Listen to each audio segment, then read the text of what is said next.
Perfect, thanks a lot. So, my name is Sandmann. I'm working at the Institute of Medical Informatics in Münster, Germany. I would like to tell you more about options to visualize clone evolution. So, why is this topic important? Well, the reconstruction of clone evolution, it of course plays a major role in cancer research and can help us to apply precision oncology. However, there are several challenges. So, often data is only available at very few time points, for example, at initial diagnosis and then possibly again for relapse.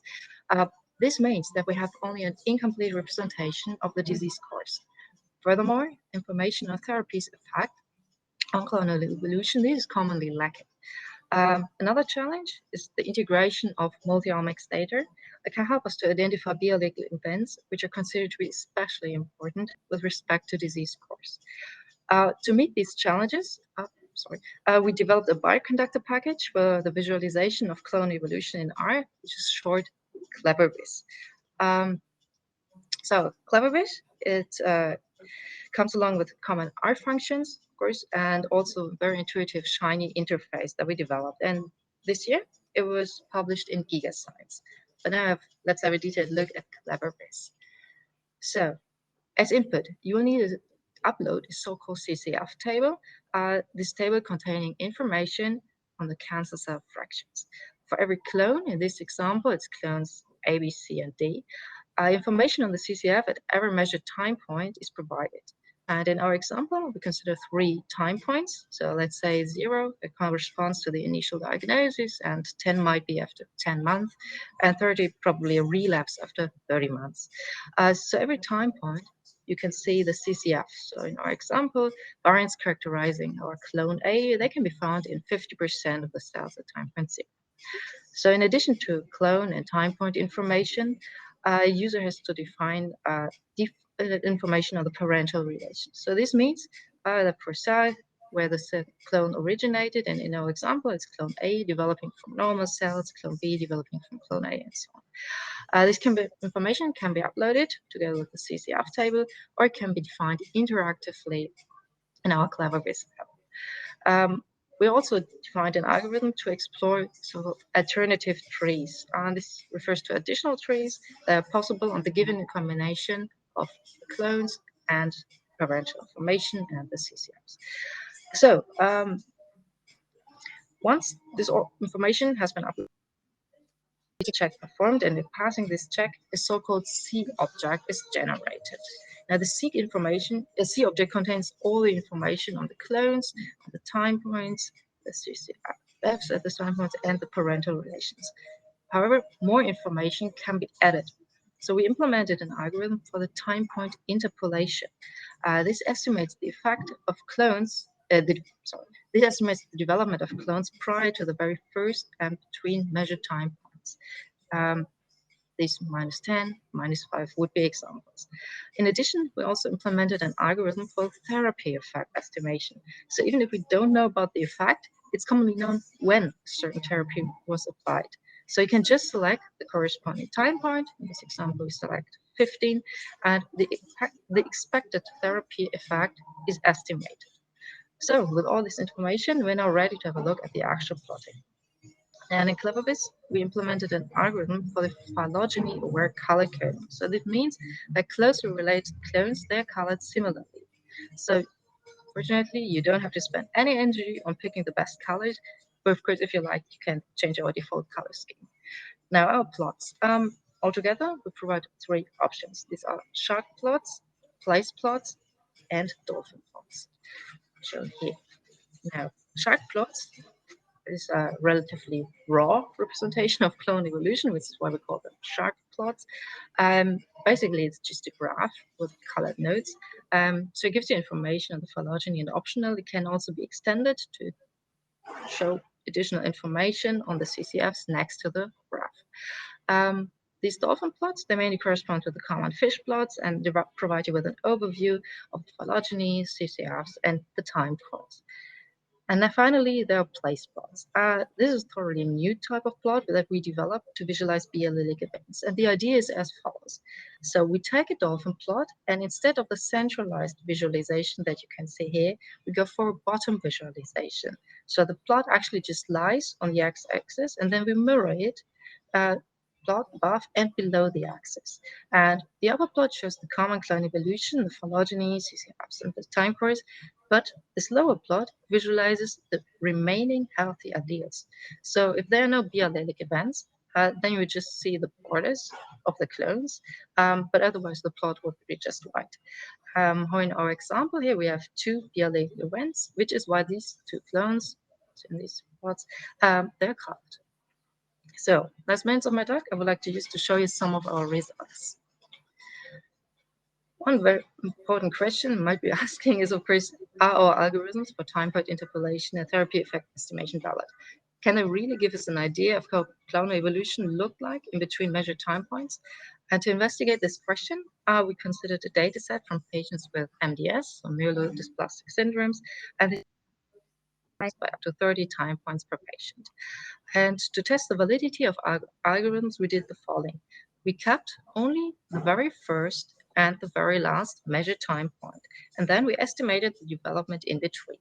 So this first patient, it just received supportive care, and so for us, it did not seem appropriate to estimate a therapy effect. And only using time point interpolation, you could see that this plot looks pretty similar to the original plot shown in the upper left corner, which is based on all measured time. Second patient I'm taking here as an example, he received supportive treatment. He received real treatment, and so we applied our algorithm for time point interpolation and the therapy effect estimation. And again, you can observe that the estimated and the true development, they look very comparable. Another data set is from a patient with CLL. This is where we made a very interesting observation. So data on 4 measured time points was available. And the published clone evolution, it looked like this. However, in the paper, the authors of the study, they described that a therapy was given until day 700, which would be around here. And they reported in the paper that patients showed a positive response to therapy. And actually, you cannot see this positive effect in the clone evolution that has been based on the 4 time points. But when we apply our algorithm for therapy effect estimation, the resulting development shown on the right appears quite reasonable, I would say, and considering the description in the paper. So let's move on to the biallelic events. Altogether, we evaluated 4 data sets, and in the MDS data set, as one example, there was a male patient with a point mutation on the gene B core, and this is located on the X chromosome, which means that this patient, he loses his only copy of the gene, and so this is what we colored this clone in the lower place plot blue. Data set 2, as an example, there's a patient with several biallelic events, which we marked also in the lower place plot. Now in data set 3, we found an especially interesting case. We could not identify a unique clonal evolution based on the available data. So 2 options are equally likely, but dependent on the version we take, we either have a biallelic event in TP53, so a very important gene. It's caused by a point mutation in the gene and an overlapping derivative chromosome 17, or taking the other version, this is not the case. So we have still one copy of TP53 left. So, and finally, we consider a 4th data set from patients with Burkitt lymphoma, and there is hypothesized that double events affecting TP53, they're associated with poor prognosis and a higher risk for relapse. So, taking our play spots, we can easily investigate this hypothesis. And now, coming to an end, with clevRvis, we developed an R package providing an extensive set of visualization techniques for clone evolution. It contains algorithms for the validity check, for exploring alternative trees, phylogeny-aware color coding, time point interpolation, therapy effect estimation. So there it can allow you to approximate tumor's development between the measured time points, and it is, to our knowledge, the first tool providing an option to visualize biallelic events. Furthermore, it comes along with an intuitive GUI that you can see here in the screenshots on the right. And the Shiny interface even contains a detailed tutorial for you, so that will guide you through the whole analysis. By this, I would like to thank you all for your attention. If you're interested in clevRvis, make sure you check out our publication. You'll find clevRvis a bioconductor, or you can just scan our QR code and directly get to our GitHub site. If you get any questions or suggestions for the functions, just contact me. So thank you very much. Thank you, Sarah.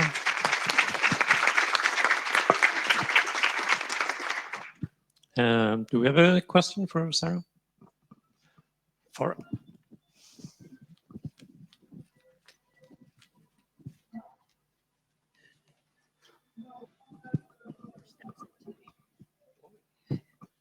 Thank you for your talk.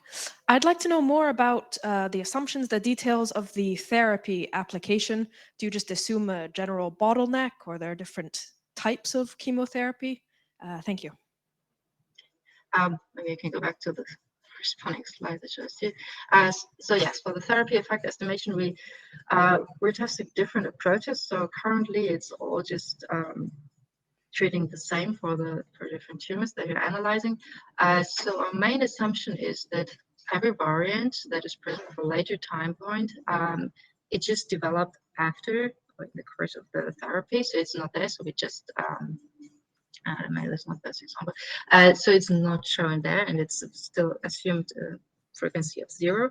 And for the other variants, we say when we saw a decrease from one measured time point to the other after the therapy, we assume this decrease is caused by the therapy effect. So after all, it all goes down to usually lower frequencies. Then we expect to say the therapy has a positive effect, I could say, and afterwards we have an expansion again. And our new clones might evolve and push away the old clones.